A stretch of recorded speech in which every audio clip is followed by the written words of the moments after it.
Okay, I think we started now. This was the intro. Yes, accents. Yes, welcome. Thank you. To the Grand Final Oddcast. Happy to be here. Yes, happy Thank to. you for inviting me. Yes, of course. I don't feel like I had a choice. Thank you. I do feel I had. Invited by guilt. by guilt, yes, by proxy. But it's nice to have you here on a alternative location today. I've done this at Bunken before. Yes. Yes, and today we're in my office. Yes. Or at my office. I don't know. Workshop. We We have also been fixing with your with my guitar. That's true. Yes, my cool. I don't know. This one. You changed the pickups and Yeah. strings and stuff.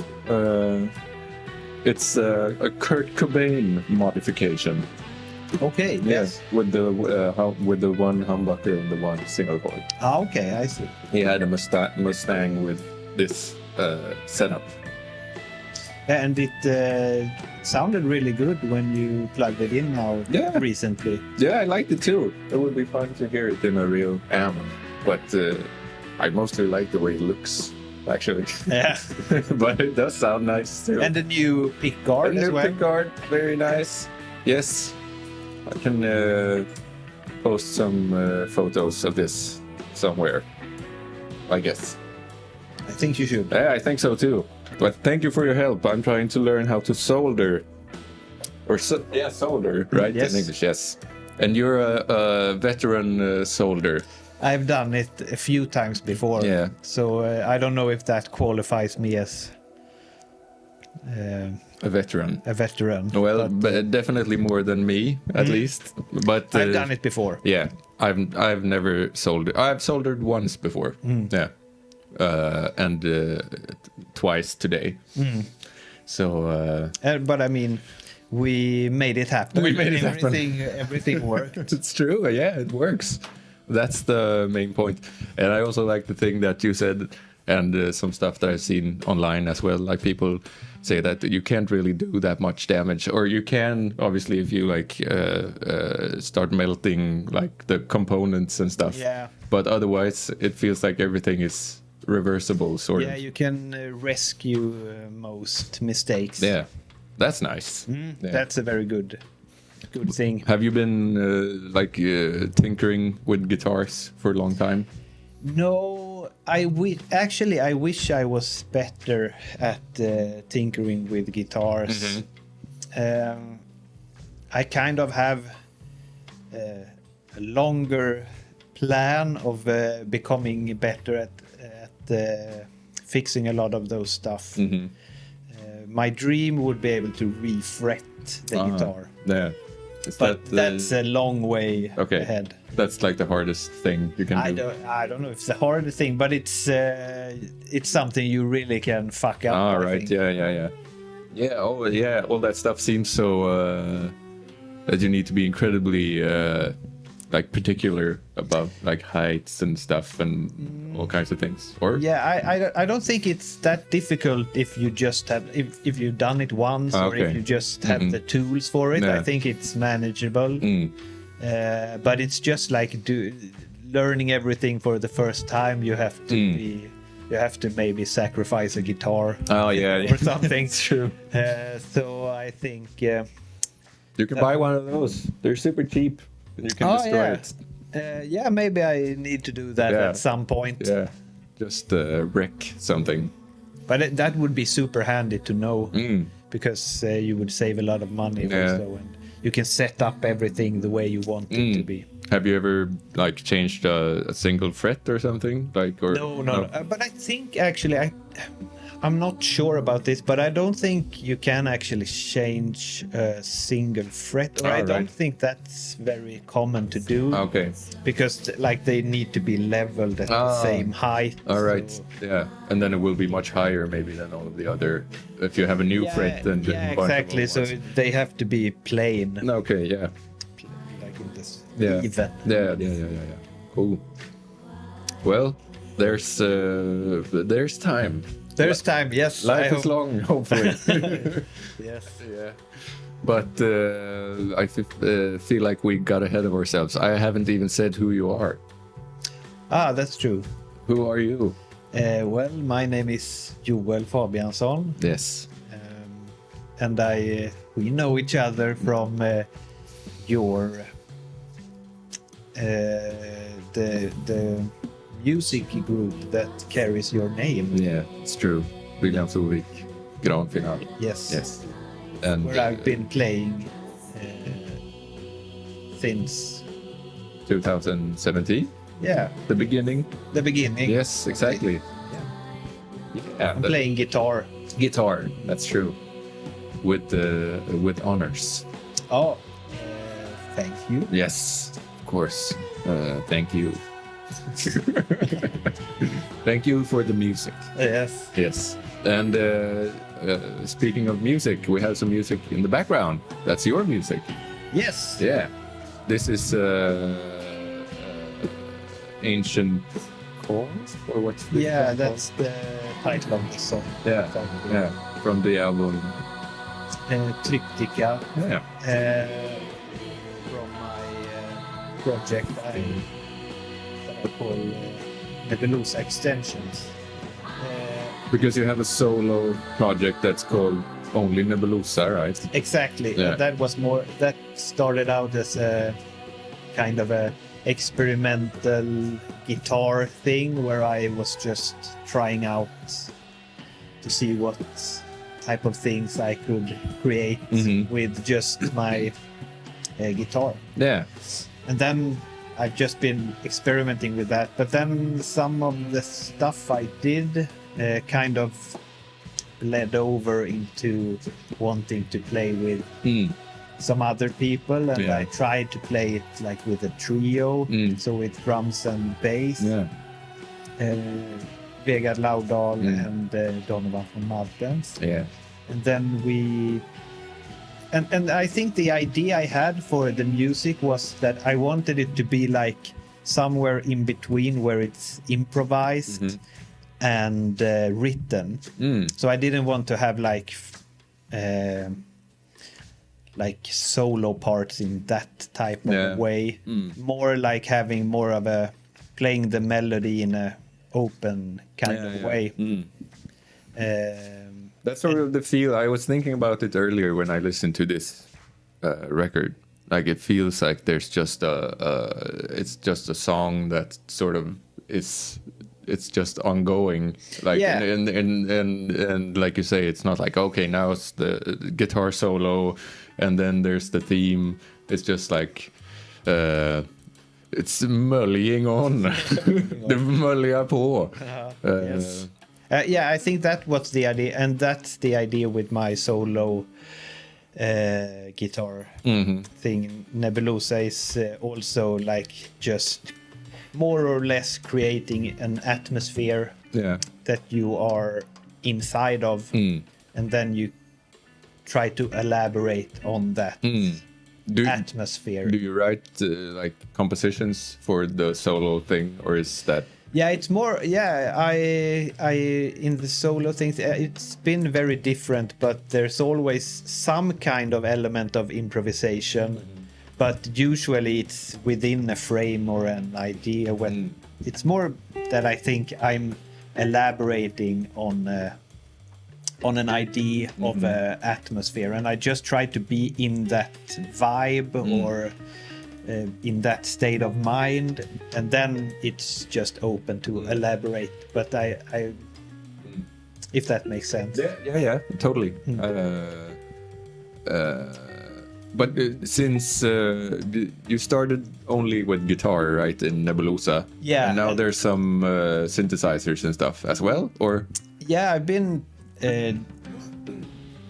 I started out with just guitar, and then I tried to do with lots of different things, like putting contact mics on stuff and creating spaces in that way, and also using synthesizers. So you've been getting quite into synthesizers over the past years, right? Yes, Yeah. I really have. Modular Stuff. Yeah. And, that's been very fun to try to just focus on creating sounds. Yeah. Not focusing so much on pitch. Yeah. Or like playing an instrument like a guitar is. Because then you're very much like performing on the instrument and making phrases and stuff. Yeah. I have liked with the modular synthesizers that you can like design sounds very much in detail. Yeah. And yeah. And it's also quite. I like the idea of having that and not being able to like save a patch or something. Yes. Also that you have your thing that you've like turned all the knobs and you have that thing, and then if you do something else, that's gone. Yes, but I think also I'm not mature enough to be able to handle presets. I think. Okay. Yeah. Because if I go into like if I play with something with presets, I only go to the presets. Okay. All right. Then I don't touch anything else. Okay. Yeah. So I think for me it's a very necessary thing to have. Becomes a bit more creative, obviously. Yeah, of course. It forces you. Yeah. Like you always have to create the sound from scratch. And I really like that. It's the same thing I have with the guitar pedals as well. I try to use as little presets as possible because I just become locked into it. Yeah, and also I feel like I don't know if that's just a thing today or if that's the way it's been for a while, but I feel like whenever you open up something with presets, if it's a plugin or something in your computer, there's always like 3,000 different presets as well that you can choose from, and what you want is really, I just want like a reverb or something, but then you have like thousands of different patches or presets you can choose from. It just makes it hard for me, at least, to do like anything. And it's just like, okay, I won't use it. I will not use the reverb. That's like too many choices. I just want one, like that works. But maybe that's almost the opposite of what you're saying. That you really want to be tuning everything like exactly how you want it to be, and it's quite particular. Yeah. Or sometimes when there is the preset possibility. Then it can be like you fine-tune something just the way you want it. Use all the little knobs just how you want that. But then you forget how you made that preset. Yeah, it's true. So then you're just like, okay, I'm just using this now for this because I always use this in this particular setting. It's true. And then everything ends up sounding the same. Yeah, but also sometimes because it can sound very different in different environments. So when I like the idea that you dial in the sound that you want. Like if we for each room and exactly. So because sometimes maybe you're playing in an amplifier that has a certain kind of sound, so then maybe you need to tweak some things. And I like to just do everything like that by hand. So because otherwise it's so easy to like, okay, I use this preset now, and I can't really change anything about it because then I will fuck everything up. Yeah, it's true. So I think that's my line of thinking. So I can't really handle those presets environments. You're not one to buy one of those.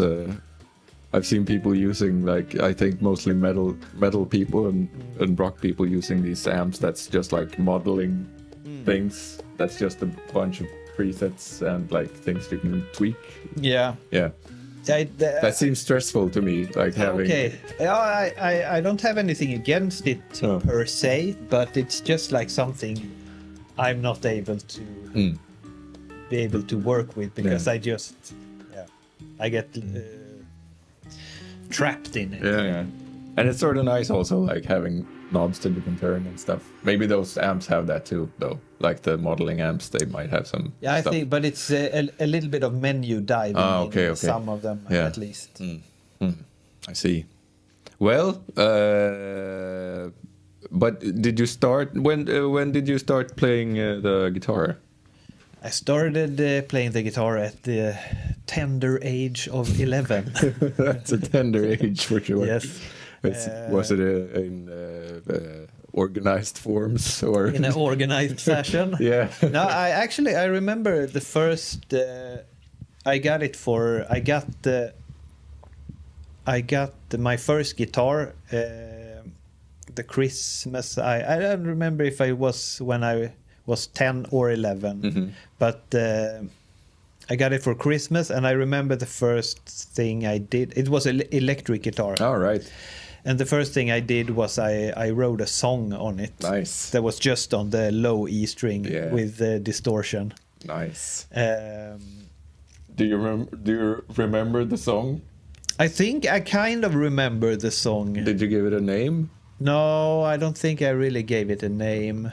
It was just like a riff, or yeah, it was something along the lines of E minor pentatonic, cool. I think. Wow.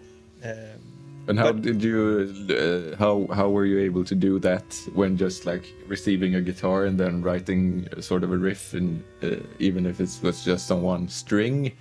Have you been subjected to? Did anyone in your family play guitar or anything like that? My dad plays a lot of instruments, so there was always a lot of instruments around. Yeah. So you had been playing a little bit, maybe, like. Yeah, a little bit. Yeah. I had been trying, but I wanted like my own instrument, and when I got it, I became like really inspired, and wrote a song. Nice. In E minor pentatonic. That's where it happens. That's where it's at. Yeah. Sure. But and I think that has been since then. I think that's been my like creative outlet of creating music has been writing songs. Oh, right. Yeah. Or writing music, like composing in some kind of a way. Yeah. So you started doing that early on then. Yeah. Yeah. Like the first first day I got the guitar. Nice. I feel like that's I've also been writing things always, like in the basement, writing stupid rock songs. But it feels like that's sort of one of two approaches that people can sort of take to playing an instrument. Either you start by trying to learn like all of the stuff, like the technical stuff, and also some instruments are in a way much harder to get going at, I suppose, than say playing the guitar or the drums like I do. It's just like hitting things or like putting your finger and hitting the strings, as opposed to maybe playing, I don't know, trumpet or saxophone or something where with just like making sound is hard in itself. That's not really the thing with guitar maybe, or drums. Did you also start by writing music on guitar, or? Yeah. I started writing on guitar because I started playing guitar quite early too, and I took some guitar lessons. I had my cousin had a boyfriend at the time who was a guitar player, so I took some lessons with him.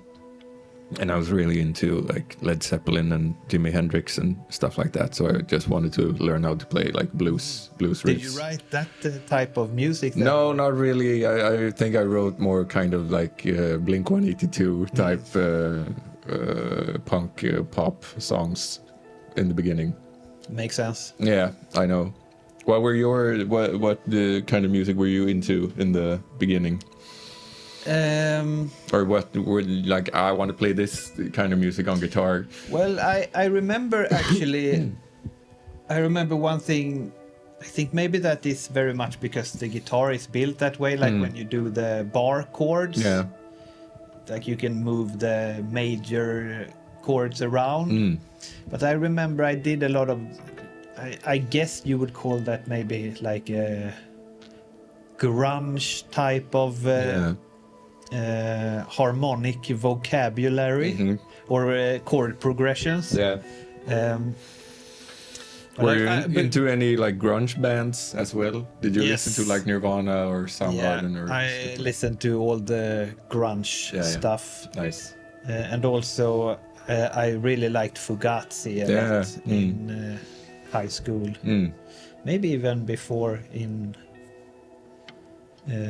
what's that called? Middle school. Yeah, exactly.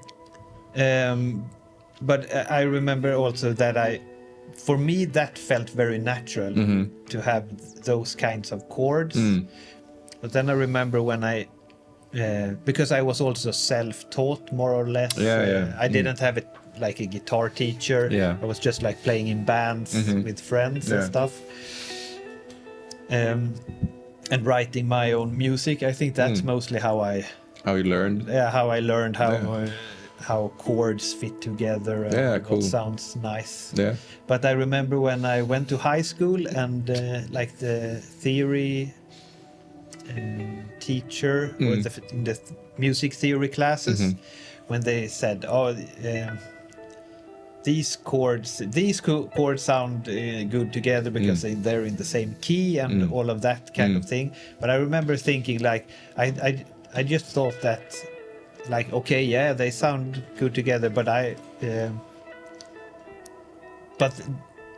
but they just sounded like boring things that were in the same it felt like there was no movement. And that I think was what I liked with that kind of a grunge type of harmony, was that it felt, because it was moving out of different keys, but they still had like some anchor point.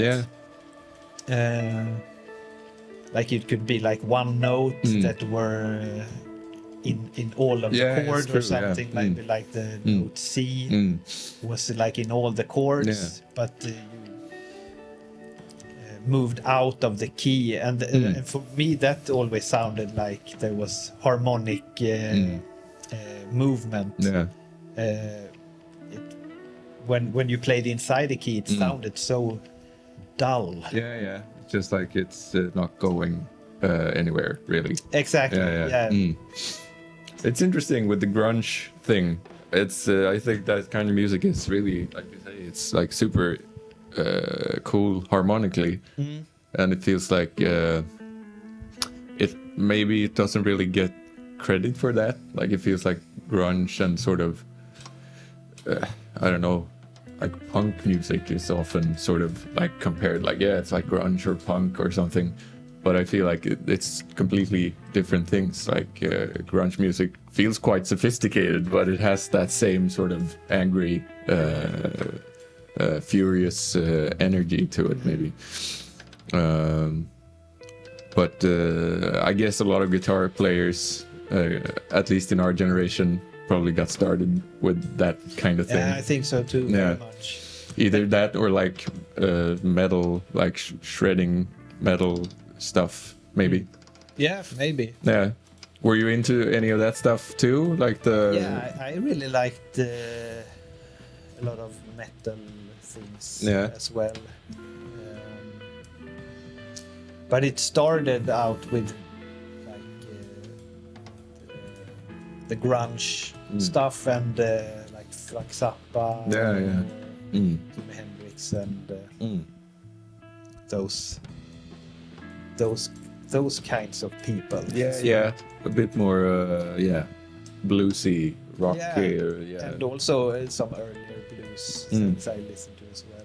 But, when did you get into like playing sort of improvised music or jazz music? I think it was actually, it started with maybe Frank Zappa or something along those lines. And then I got into more of the, like maybe Pat Metheny or John McLaughlin or something, like some kind of a electric guitar thing. How did you find that though? I mean, did you just did someone show it to you? Do you remember, or did you just? It's also my dad listened a lot to jazz music. But I wasn't that big of a fan of the traditional jazz, but I felt something with like with the more of the modern jazz, felt a bit more similar to that type of grunge harmonics. Yeah. Like the harmonies were very It's not much that functional, maybe. No, it's more of the like you change the key a lot and you have like the melodies like maybe pentatonic, but also play some colorful notes on the chords. So I found very much a similarity there, and I thought like the more of the bebop jazz was more of an enigma to me. I didn't really understand what was happening there, but it felt more like the modern type of jazz was more relatable and easier to understand, because to me at least, and I think I still think so, that it sound like some of the sounds are fairly similar to some grunge music. That's true. Harmonically. Some has some kind of a similar approach to looking at harmonic flow. Yeah, I guess so. Yeah, I think. I can't speak for everyone, obviously, but I know a lot of people who feels that way. Like people in our age, sort of, who have a hard time, like grasping, like the whole bebop thing. Because it feels like it's so far removed from like everything that you sort of grew up listening to, or that you were subjected to when you were younger. And it just for sure. and especially if you come from sort of a rock place, I feel like that's even further away.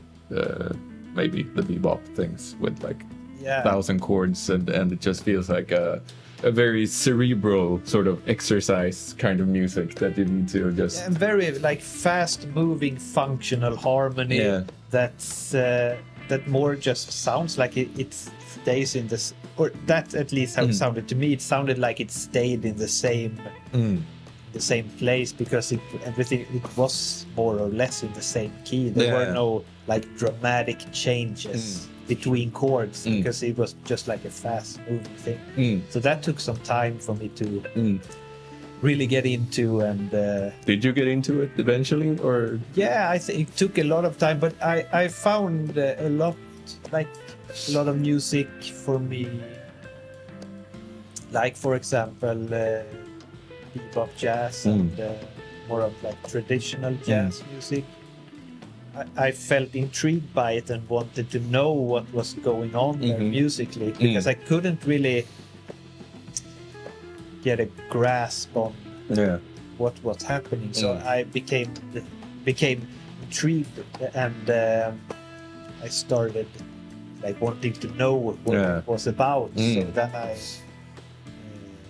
studied it and listened more to it and tried to play similarly and understand more. So it became more of a intellectual thing for me, that kind of music.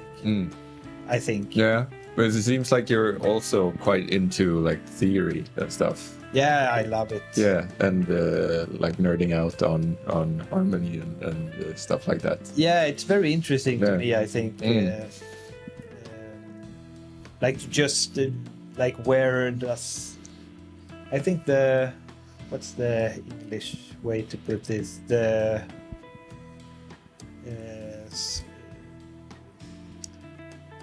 smallest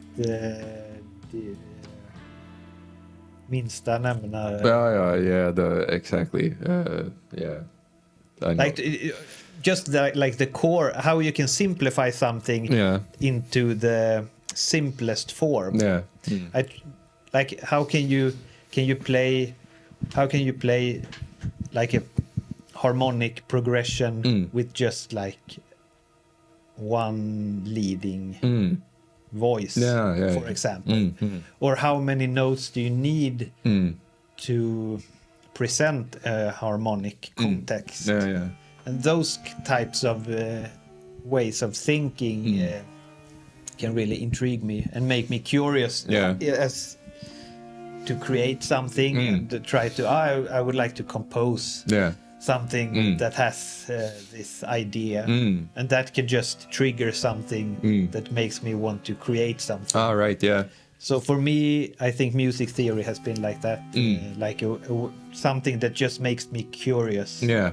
So would you say you're quite conceptual when it comes to writing music now? Like, do you often start from, like, I have this theoretical idea, perhaps, or this, this concept, I don't know, rhythmically or melodically, and then you write music out of, from that perspective, or is it more of a emotional thing, or somewhere in between?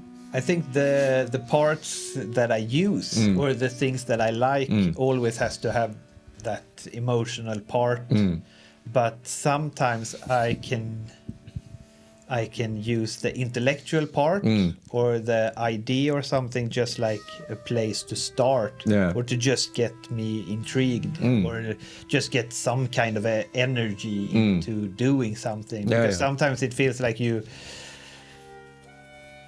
maybe like you feel like you are repeating yourself or just doing the same thing over and over again. So then I think it's, for me at least, it can be, it's proven to be a good idea to just do something that excites me in a theoretical way, maybe, and that can make me hear other things, like new things as well. All right. Yeah. Go to new places. Yeah, that's a good.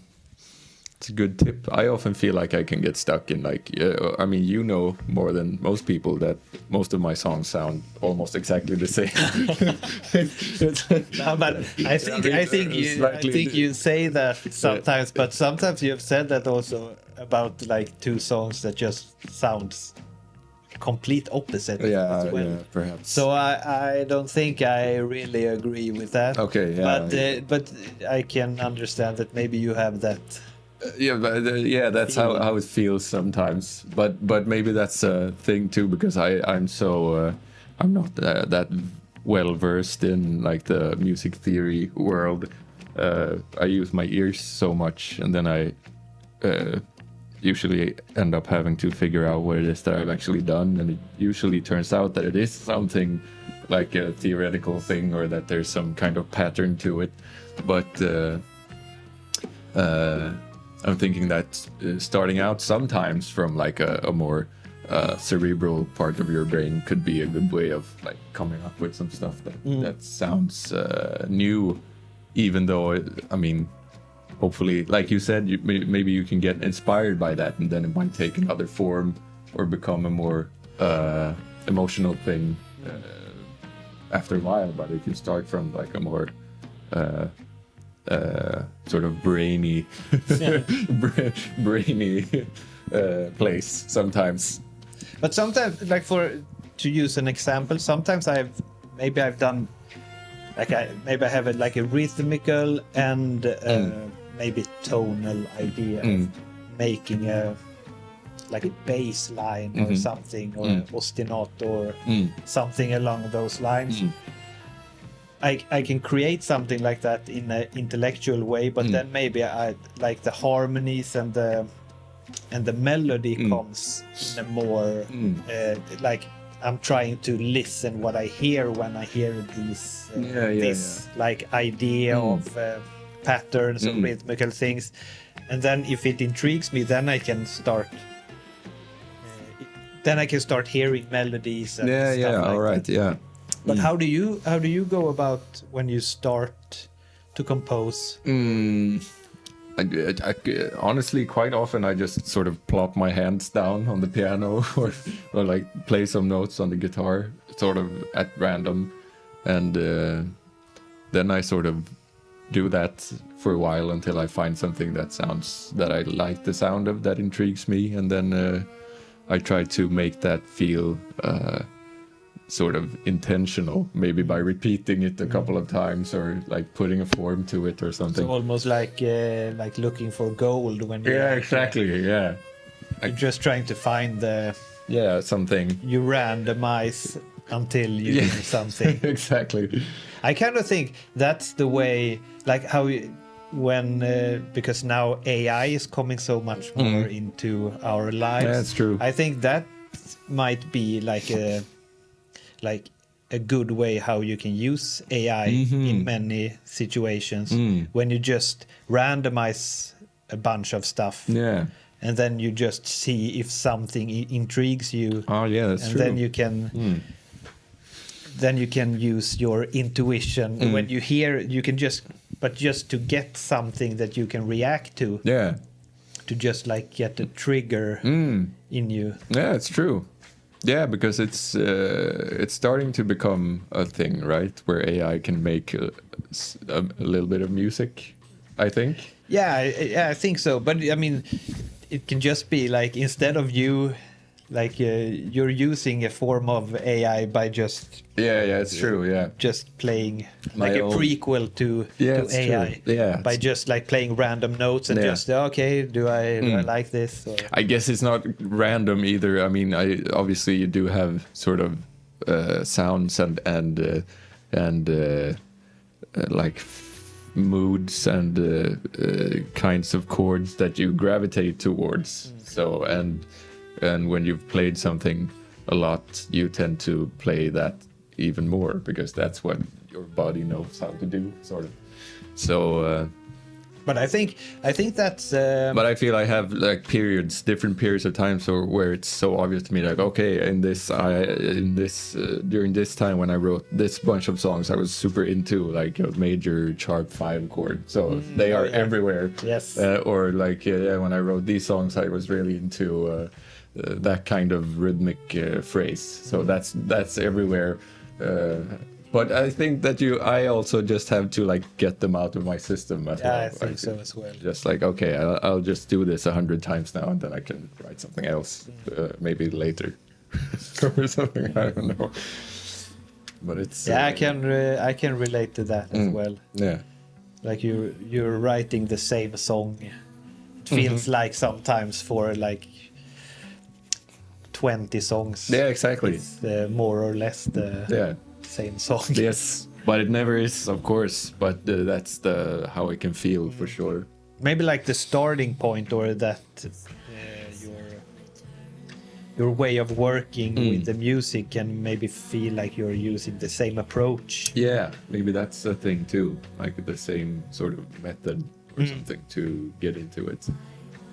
Do you feel like your songwriting has developed anyway? Yeah, I think so. Or like, have you felt a change happening in some way? Yeah, I think so. I mean, when I listened to the first recording that we did, for example, I think that music is very different from the music that I write now. Or not very different, but it has a different feel to it for sure.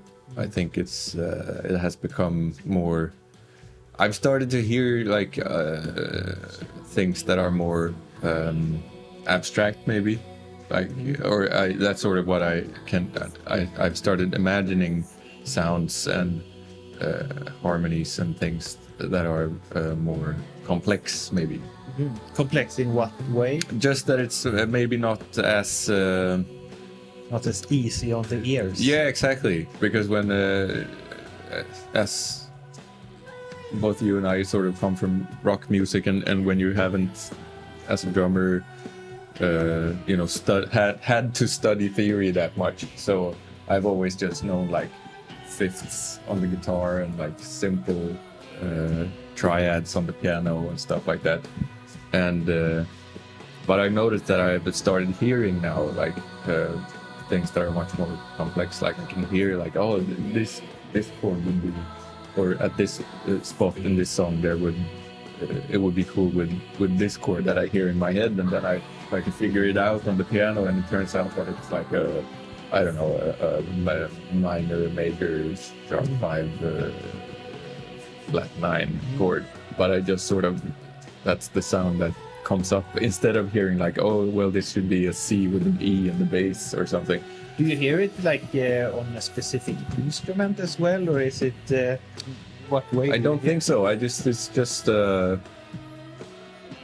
I don't think I hear it on a specific instrument. It's just I hear sort of not. I don't even hear it. It's like I feel like the notes somehow. Like this is what it should be, but sometimes it can be hard to like instantly just like figure out what it is. Maybe you need to try it out and then oh, there it is. There, that's the thing that I was sort of feeling. But I don't know. But I think it has changed quite a bit, I think. Yeah, I think so too. Yeah, that's nice. Yeah. That you're evolving. Along with you. Yeah, that's cool. Do you feel the same? That your songwriting has changed? Well, I think I've maybe got more tools in my toolbox. So maybe I've learned like more ways to create music. Yeah, I think, but more ways in what sense? Like, do you have more instruments, or just more sort of theoretical more, knowledge? Approaches to composing. Yeah, like before, maybe I was more of like just chords and melody. Yeah. Now maybe I can simplify it more, like maybe just having a bass note or something, or maybe just like a melody, that's something that I want to. But I just try to look for something that makes me want to continue composing. Yeah.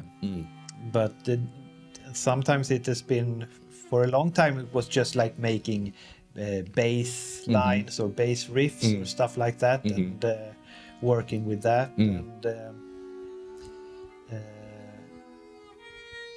other times it has been like just trying to make 3-part harmony movements. Yeah. Stuff like that. So I think I've just expanded on my way of composing in different ways. But always, I just try to walk the way of something that makes me curious to hear the final result, and I want, or something that makes me want to see how it continues. Yeah. So I just try to find new ways of finding things that excites me. Yeah. So it's as much about the process almost of like doing things as it is about the results, sort of like, or finding ways into making it exciting. Yeah, exactly. Or just make me inspired, I guess you could say. Nice, but you're also, I mean, apart from writing really nice music, you're obviously a very good guitar player as well. So you must have studied quite a lot of like guitar playing, like just apart from and just playing with bands and stuff. I mean, harmonically and technically and everything. Yeah, you have had some guitar teachers and stuff.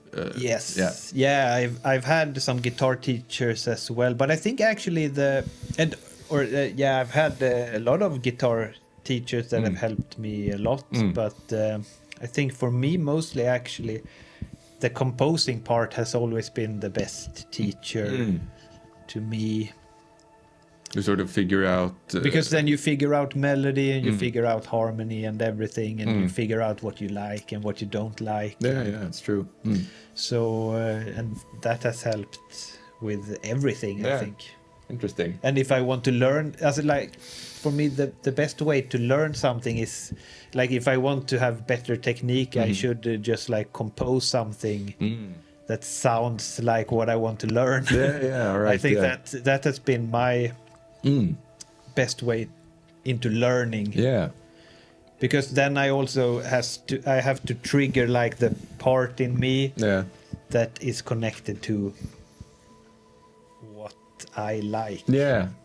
Because otherwise it's just technique for technique's sake. Yeah, sort of, and that's sort of pointless. Yeah, because I haven't transcribed that many solos and stuff like that, but I've had teachers that have told me that you should transcribe solos and stuff, and then I thought, okay, maybe I should give that a try. Yeah.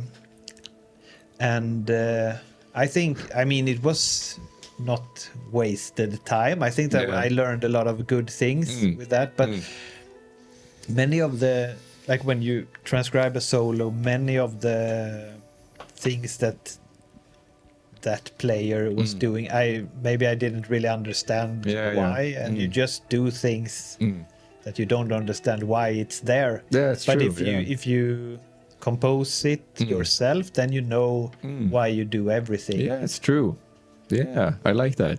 I've always always had a hard time getting into transcribing things, even though I've had so many teachers tell me, like, yeah, you should totally transcribe a bunch of drum solos. For if I could just of course.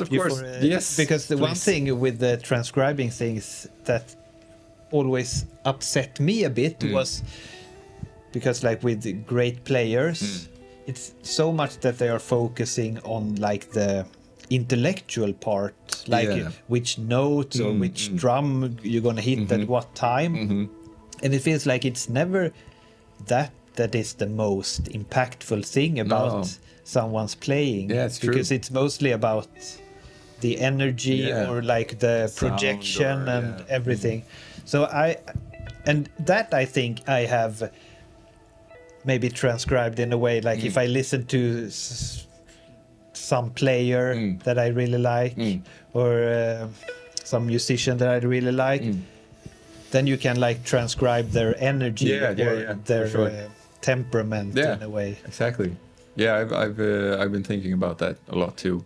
I think that I can sort of mimic a lot of my favorite players, but I can't necessarily play any of their phrases specifically. I don't know, like, okay, this phrase is typical for whatever drummer, but I can sort of make it sound like, or at least feel like, kind of like that drummer is playing, because I've listened so much to, like, like you say, I can really relate to that, like the energy and sort of their approach to playing their instrument, I suppose. Yeah, like your transcription of their energy in creating music or playing music. Yeah, exactly. And then you might end up playing some specific phrase sometime because you've heard it so many times, but it's I agree with you that it's not about that, really. No, that's not the primary thing, at least, I think. I think mostly if you get the energy right or those kind of things. Sometimes I remember I was like when I didn't really understand how to play bebop. I remember I was just like, okay, I don't really know how to play like the notes and but when I just started like faking it, like I was just trying to play phrases that to me had the flow or the type, but I didn't do it correctly at all. But just mimicking that that flow or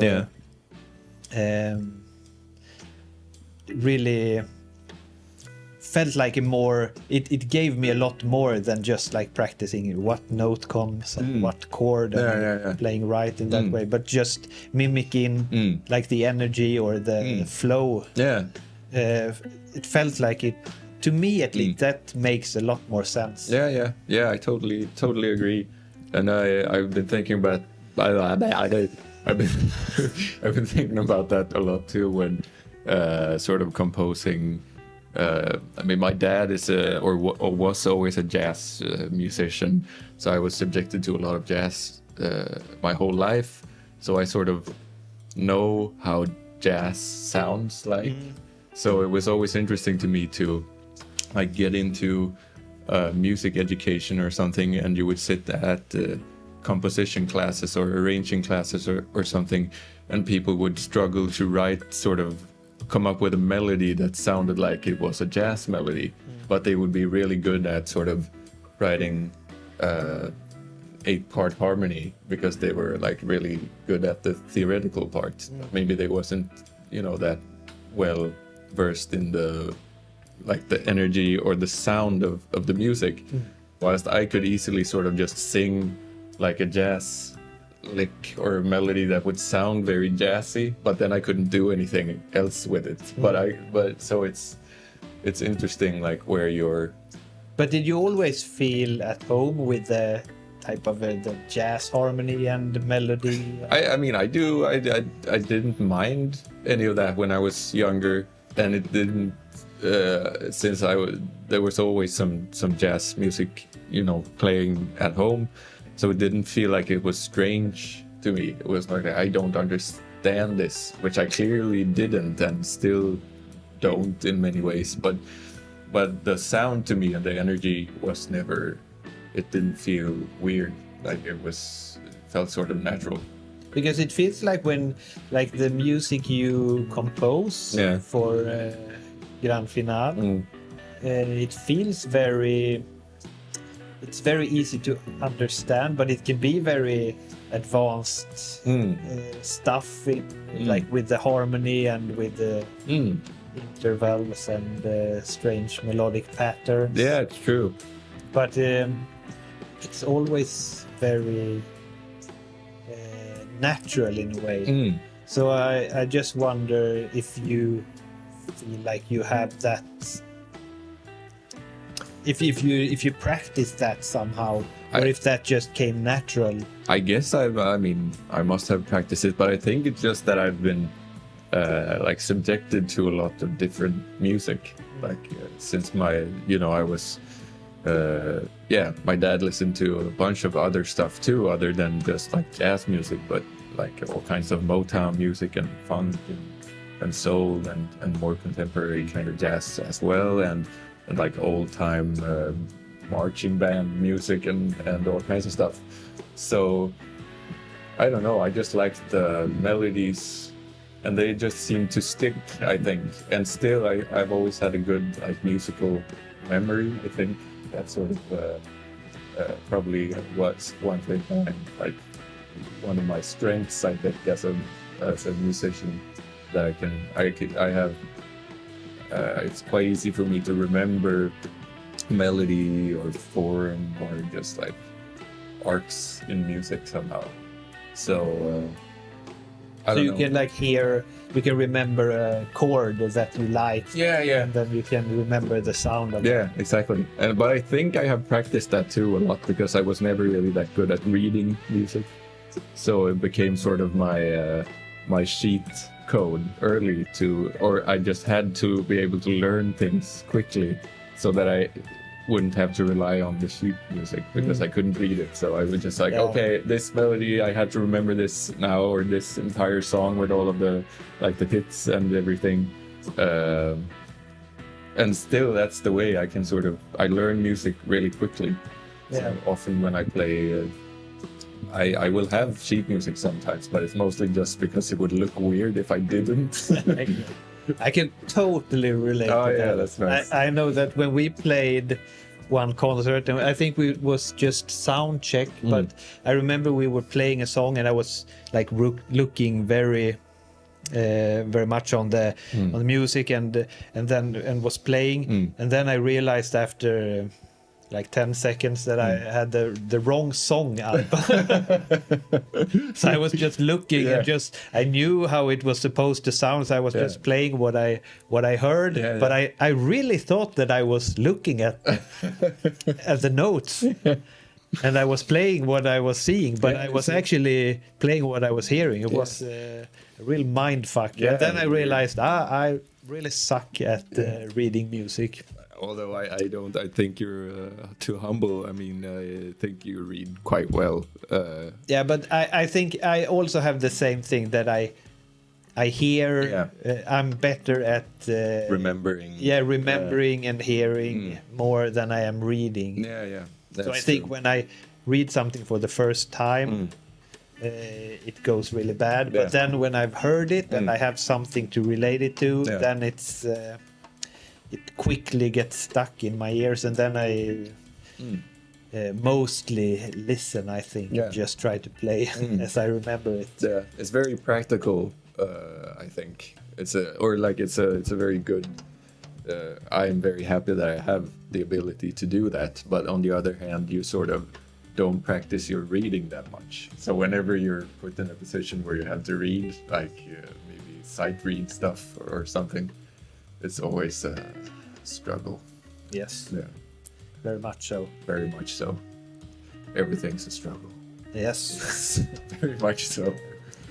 Well. Anyway, nice. Yeah. Do you have any like things coming up with Nebulosa or something, or any of No, your not really. projects? No, I've been trying to work on. I'm trying to get back to just a solo guitar All right. Yeah. thing now, so I'm trying to work out some stuff with that. Yeah. Nice. I think. Yeah, but nothing just experimenting and stuff at the moment. Yeah, No. yeah. Right now, I'm just like experimenting with a lot of stuff. Mm. And you have other, you play in a bunch of different bands, I feel, in a bunch of different musical contexts, right? Play a lot of like with Anna von Hauswolf. Yes, and with another instrumental jazz type of band called Gordon. Yeah. Do you have something new coming up? Not like we're gonna do some recording. Yeah. We did last summer. We did some recording. Now we're gonna in a few weeks we're gonna do it again. Nice. So let's see where that. Because ends you up. have been playing for a long time with the Gordon band. Yeah, we've been playing and we've changed name for every new album. All So right. it's a very bad marketing trick. But the music is incredible. I've always liked that. Thank you. It feels, is it only your music? Well, from the beginning, it was me who wrote the music. But then it was more like we had I think I brought like most of what the song was, but then we like arranged it together. I think you could say. And the latest album we did that we released, I don't even remember, a few years ago, called Signs. Yeah. Then it was more like we wrote the music together, more or less. Like we did some like rehearsal where we just tried to find stuff. We were just like improvising and see if we find some nuggets that we liked that we could build on. And so we wrote that album like that. Nice. But now it's more of a we just booked the recording date. All right. And then it feels like the burden is on my shoulder to bring some stuff, Deliver some. to deliver something that we could play. Right. But I mean, it's not outspoken that I have. It's more of maybe I should take some responsibility of bringing something because I like to do it as well. Nice. But so I have actually been trying to write some Nice. little sketches Cool. for that. Looking forward to hearing something new with you guys. Yes. Yeah. Or I mean, check out the old stuff too. It's really good.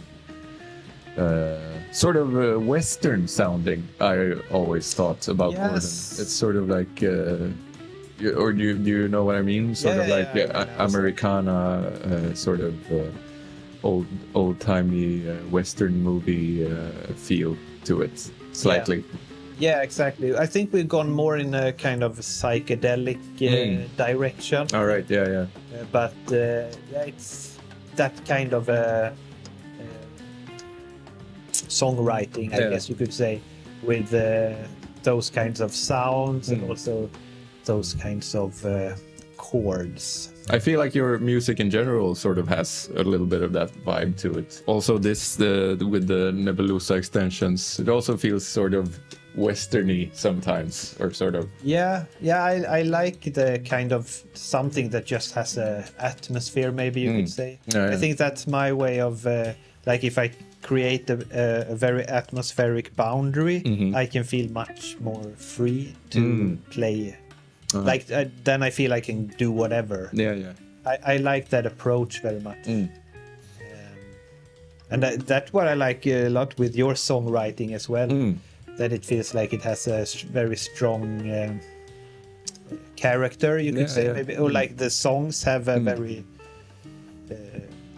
much a vibe, and then it's very easy, I think, when you have that established, then you can like play whatever on that. That's because true. It's just something to bounce off of. Yeah, that's true. You don't have to work as hard to make it cohesive. Maybe. No, exactly, and then it's just fun to like play all the different notes on whichever chord it is, because exactly. then you know, like, oh, this sounds wrong, but it's fine. Yeah, it's fine. It's always fine. Or this sounds good, and that's also fine. Yeah, that's too bad. That's too bad. Yeah, nice. Well, have you seen the album? No, I haven't. It arrived yesterday. Oh, wow. Yeah. Or no, 2 days ago. Dear friends. Once more, dear friends. Oh, wow. Releasing May 17th. And it has kind of a like black metal yes. vibe to it. Yes, for sure. The Does artwork. it say anything on the... Yeah, it says Fabiansson Grand Final. Aha. Don't you see it? I don't.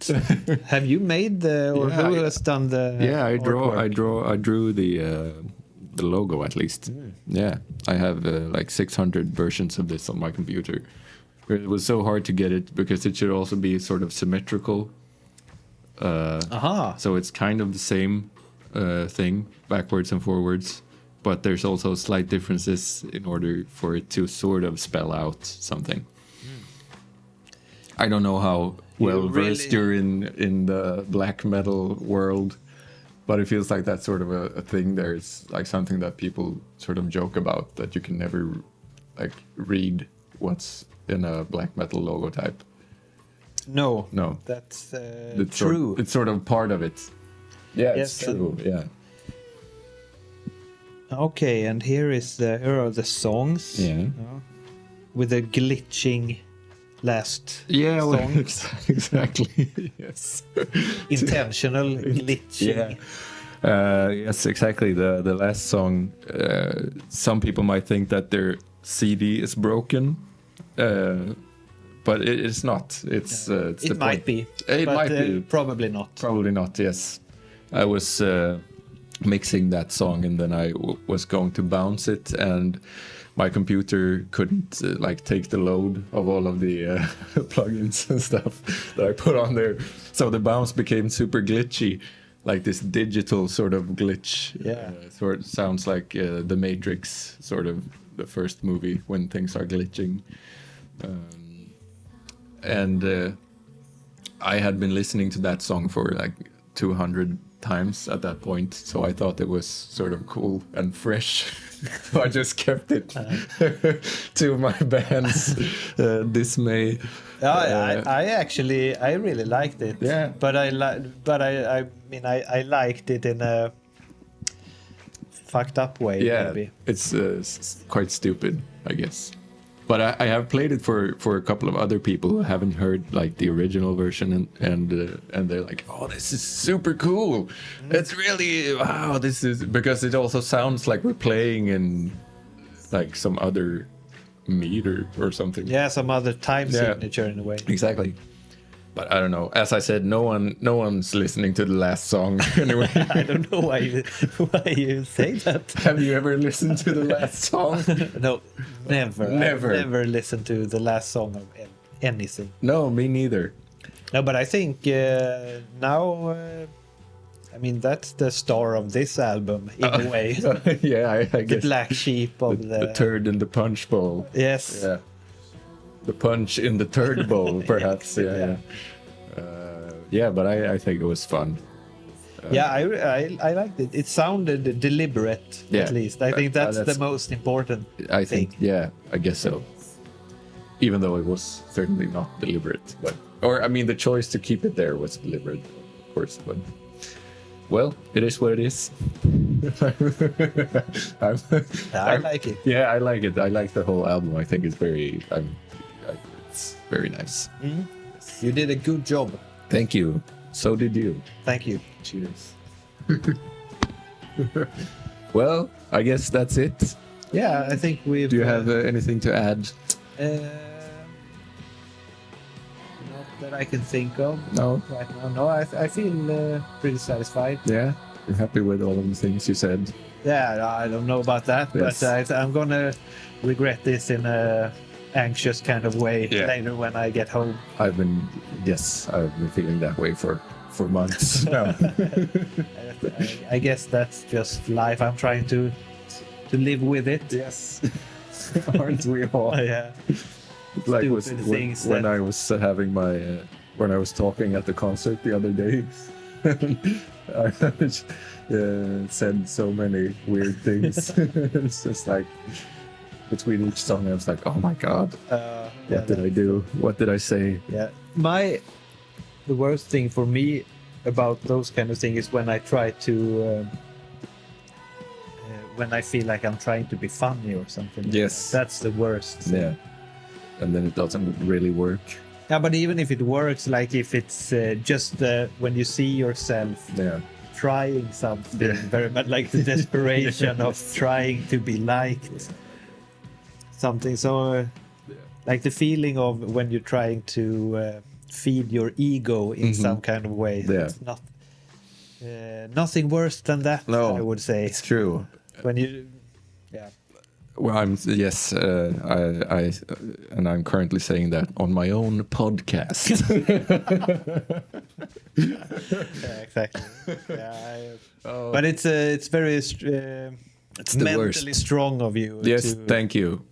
And you're doing this. again, I don't think that anyone is watching this, so I think we're fine. Yeah, that's the So this is the all best part of it's it. all just a waste of time. Yeah, really. but that's fine. Yeah, that's fine. Yeah.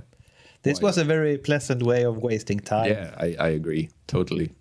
I'm done. Me too. Yeah. Okay. Goodbye, everyone. Yeah, goodbye. See you.